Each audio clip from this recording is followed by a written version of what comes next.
이번 주 글로벌 경제를 요약해 보겠습니다. 우선 이번 주 주요 글로벌 기업들에 대해 살펴보겠습니다. 구글이 크롬 업데이트 버전에 AI 기능을 추가합니다. 벤처비트는 구글이 크롬에 탭 정리기하고 맞춤형 테마 설정, 그리고 글쓰기 도우미 등의 AI 기능을 넣는다고 보도했습니다. 탭 정리기는 AI가 비슷한 탭을 자동으로 묶어주는 기능입니다. 이용자가 크롬에서 여러 탭을 이용하면 AI가 이거를 주제나 작업별로 정리해주는 것입니다. 구글은 이 기능이 쇼핑, 조사, 휴가 계획 용도에 적합하다고 밝혔습니다. 맞춤형 테마 설정은 웹브라우저 배경 화면을 이용자가 원하는 대로 설정하는 기능입니다.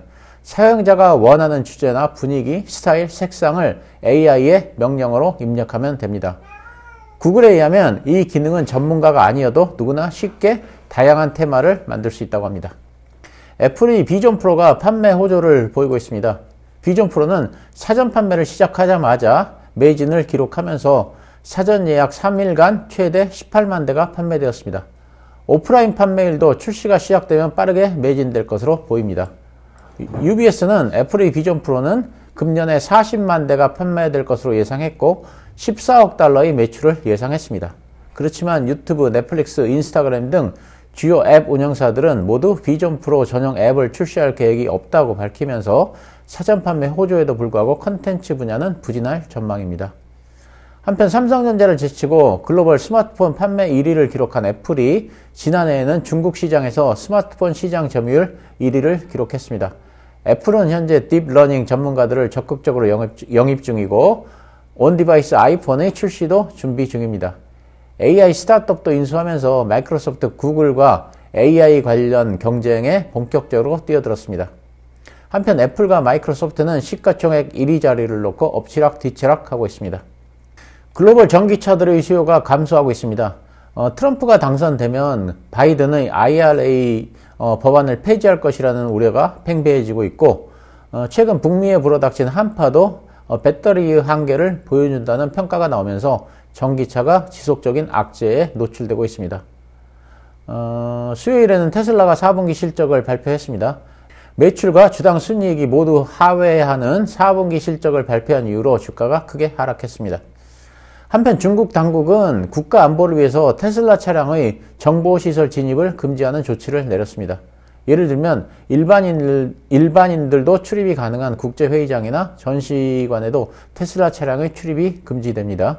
이는 대미 무역보복의 일환이라는 평가입니다. 넷플릭스가 실적을 발표했는데 유료 구독자가 팬데믹 이후에 가장 많이 늘었다는 소식에 주가가 크게 상승했습니다. 넷플릭스의 작년 9월부터 12월 신규 구독자가 1310만 명이었는데 이는 그 컨센서스였던 891만 명을 크게 넘어선 것입니다. 또한 영화 드라마 외에 게임 스포츠 부문 투자를 확대하겠다고 밝혔는데 넷플릭스는 프로레슬링 10년 중계권을 6조 7천억 원에 사들였습니다. 유럽, 중동, 아프리카에서만 500만 명 이상의 신규 구독자가 나왔고 전 세계 모든 지역에서 예상보다 신규 구독이 많았습니다. 현재 유료 구독자는 2억 6,800만 명으로 역대 최고치를 갱신했습니다. 마이크로소프트가 게임 부문 인력 1,900명을 감축했는데 이는 게임 부문 인력의 9%에 해당합니다. 마이크로소프트는 690억 달러의 블리자드를 인수하면서 게임 업계 사상 최고의 M&A 기록을 세웠는데 인수 후 3개월 만에 블리자드와 엑스박스 임직원들 상당수를 감축한 것입니다. 마이크로소프트는 인수로 인해 발생되는 중복 인력을 줄이기 위한 조치였다고 밝히고 있고 이번 조치는 예상할 수 있는 수준이라는 평가입니다. 한편 마이크로소프트는 그 시총 3조 달러를 돌파했는데 이는 애플에 이어서 두 번째입니다. 마이크로소프트는 현재 시총 1위 자리를 두고서 애플과 치열한 경쟁을 벌이고 있습니다. 오픈 AI의 샘 올트먼이 자체 AI 반도체 개발을 위한 협상에 나섰습니다. 새로운 벤처 회사를 설립하고 오픈 AI가 새로운 벤처 회사와 협의해서 AI 반도체를 생산하는 계획입니다. 이는 그 엔비디아에 대한 의존도를 낮추려는 의도가 담겨 있습니다. 그러면 이번에는 이번 주 글로벌 경제에 관한 뉴스들입니다. 미국 미시간 대학교가 집계하는 기대 인플레이션이 완화되고 소비자 심리 지수도 눈에 띄게 개선되었습니다. 미시간대에 의하면 1월 소비자 심리 지수 예비치는 2021년 7월 이후 최고치이고 전월치보다도 크게 상승한 것입니다. 미시간대 1년 기대 인플레도 12월의 3.1%에서 1월에 2.9%로 둔화되었습니다. 미시간대는 결국 소비자들은 인플레이션이 고비를 넘기고 소득에 대한 기대가 강화되면서 소비 심리 지수가 크게 상승했다고 말했습니다. 결국 이는 미국 경제의 연착륙 가능성이 커지고 있다는 의미로 해석이 됩니다. 반면에 미국 경제 분석기관 컨퍼런스 보드는 12월 경기 선행 지수가 전달 대비 0.1% 하락했다고 발표했습니다. 이는 시장 예상치였던 0.3% 하락보다는 선방을 한 것이지만 경기 선행 지수는 21개월 연속 내림세를 이어갔습니다. 컨퍼런스 보드는 이와 관련해서 12월 경기 둔화의 속도가 이전보다는 나아졌지만 여전히 하락하면서 미국 경기 침체를 시사한다고 설명했습니다. 또한 미국의 성장률이 올해 2분기와 3분기에 마이너스로 추락할 것이라고 내다봤습니다. 다만 금년 말부터는 성장률이 다시 반등할 것으로 예상했습니다. 이에 관해서 마켓워치는 경기 침체에 대한 의견이 분분하지만 연준이 금리 인하를 시작하면 침체를 피할 수 있다고 했습니다. 1월 미국 S&P 제조업 PMI 예비치가 50.3으로 12개월 내 최고치를 기록했습니다. PMI의 경우 50을 기준으로 50이 넘으면 확장세, 50이 넘지 않으면 위축세로 판단됩니다. 금년 1월에는 제조업이 확장세에 진입함에 따라서 제조업이 나아지고 있음을 알 수 있습니다. 한편 1월 S&P 서비스 PMI 예비치도 52.9로 6개월 내 최고치를 기록했습니다. 예상치는 51.9였는데 예상치를 넘어섰습니다. 제조업과 서비스를 합한 S&P 글로벌 합성 PMI도 52.3을 기록해서 7개월 내 최고치입니다. 결국 여전히 미국 경기는 강하다는 그런 결론입니다. 로이터는 경기 지표가 호전을 보이면서 투자자들이 점차 조기 금리 인하 기대를 낮추고 있다고 했습니다. 미국 작년 4분기 GDP 속보치가 3.3%로 예상을 대폭 상회했습니다. 시장 예상은 2.0%였는데 이를 대폭 상회했습니다. 작년 4분기 성장은 소비가 주도했습니다. 성장률이 예상을 대폭 상회함에 따라서 연착륙 전망에 힘이 더 쏠리고 있습니다. 미국 경제는 성장이 강함에도 불구하고 인플레 상승폭은 그리 크지 않은 이상적인 골디락스 상황이 지속되고 있습니다. 이렇게 강한 성장이 나타나는 배경에는 노동시장이 있습니다. 노동시장 덕분에 일자리가 증가하고 임금이 상승하며 그래서 개인소득이 증가하고 소비지출이 증가하는 선순환이 이루어지고 있습니다. 정리를 하자면 미국 경기에 대한 예측은 혼재하지만 미국 경기는 여전히 강하고 연착륙을 향해 가고 있다고 요약할 수 있겠습니다. 미국은 후티 반군의 군사력 저하를 목표로 한 장기적 계획을 수립 중입니다. 존 파이터 백악관 국가안보 부보좌관은 후티 반군의 억제를 넘어서 공격 능력을 저하시키는 것이 목적이라고 말했습니다. 또한 후티를 지원하는 이란을 상대로도 적극적인 군사행동 가능성을 시사했습니다. 한편 외신은 이스라엘군이 20일 시리아 수도 다마스쿠스의 한 건물에 미사일을 쏴서 이란 혁명수비대 고위 관리 등 최소한 5명이 숨졌다고 보도했습니다.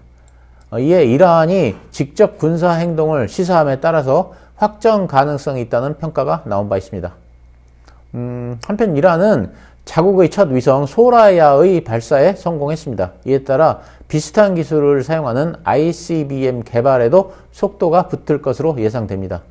결국 중동 곳곳에서 분쟁이 발생되고 있고 그리고 이스라엘의 가자지구 공습이 계속되고 또 이란이 직접적인 군사 개입을 시사하면서 중동 지역의 불안이 계속되고 있습니다.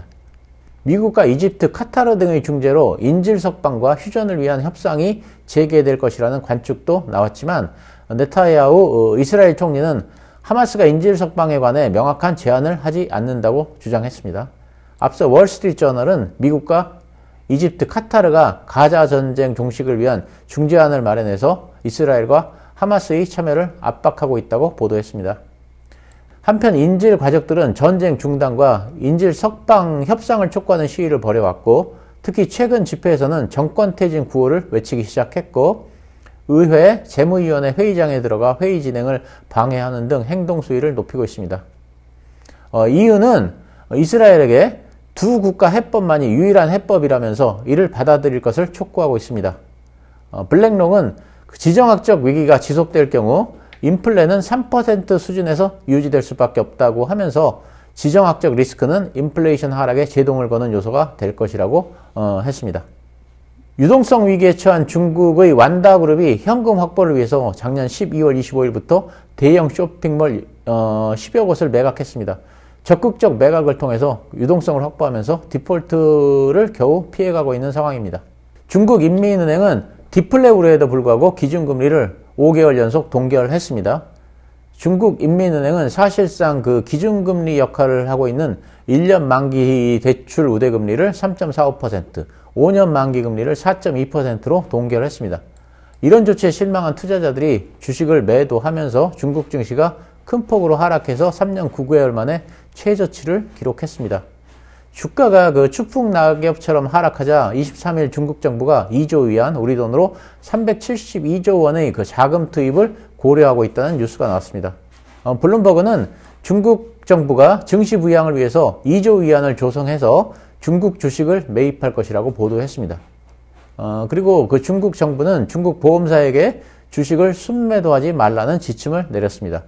구체적으로 살펴보자면 중국의 정책 위반자들이 홍콩 주식 거래소를 통해서 역내 주식을 매입하기 위해 중국 국영기업 역의 계좌에서 2조 위안을 동원하는 방법을 모색 중이고, 또한 역내 주식에 투자하기 위해서 3천억 위안을 배정했으며, 중국 당국은 또 다른 대책을 강구해서 중국 최고 지도부의 승인을 받은 후에 공개할 것이라는 예측이 있습니다. 이 소식이 알려지면서 중국 주식들이 크게 상승하기 시작했습니다. 특히 알리바바는 마윈이 작년 4분기에 5천만 달러 규모의 알리바바 주식을 매입했다는 소식이 알려지면서 크게 상승했습니다. 한편 중국 국영은행들은 달러화를 매도해서 위안화 방어에 적극 나서고 있습니다.